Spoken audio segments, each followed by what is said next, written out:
Gue tau diri gue orangnya susah untuk nurut sama orang. Oh, tos dulu dong.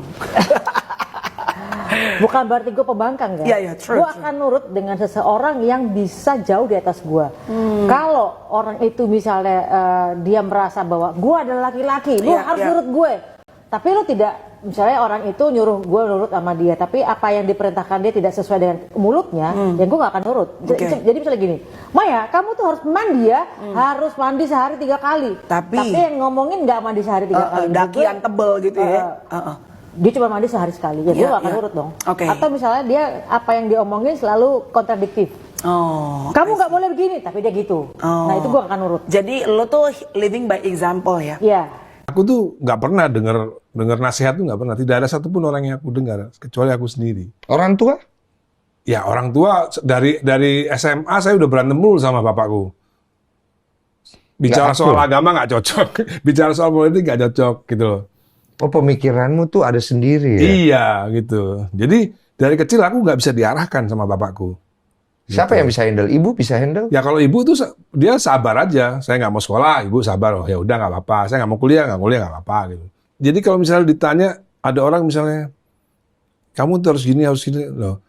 Misalnya ada orang baru nanya loh gimana ya? Saya dari kecil tuh nggak pernah dengar orang saya harus gini nggak pernah dengar. Pembegal, perempuan pembegal tuh kayaknya harus perempuan yang perkasa banget, yang tukang ngatur laki, yang tukang perintah, istilahnya laki dibawa ketiak perempuan. Laki dibawa ketiak perempuan. Bukan ketiak dibawa, ya pokoknya intinya suami itu kayak di bawah istri banget gitu. Mungkin bisa terjadi, tapi kan kenyataannya saya jauh dari itulah. Jauh dari itu. Saya bukan tipe perempuan yang bisa menguasai. Mungkin kalau dikuasai iya. Oke. Kalau dikuasai mungkin iya. Tapi nggak akan mungkin menguasai. bisa jadi salah satu yang bikin bertahan juga karena kelemahan saya. Justru kelemahan itu menjadi pelengkap untuk orang yang dicintai ya. Iya. Dikasih kesempatan untuk memberikan saran kepada Mas Dhani terkait dengan case hidupnya agar juga tidak berdampak negatif pada anak-anak. Dhani nggak bisa dikasih saran, dia keras kepala orangnya dari dulu. Gimana sih Dhani? Dhani Ya udah, karena gini. Mau 1000 psikolog nggak akan didengerin. Bener juga ya.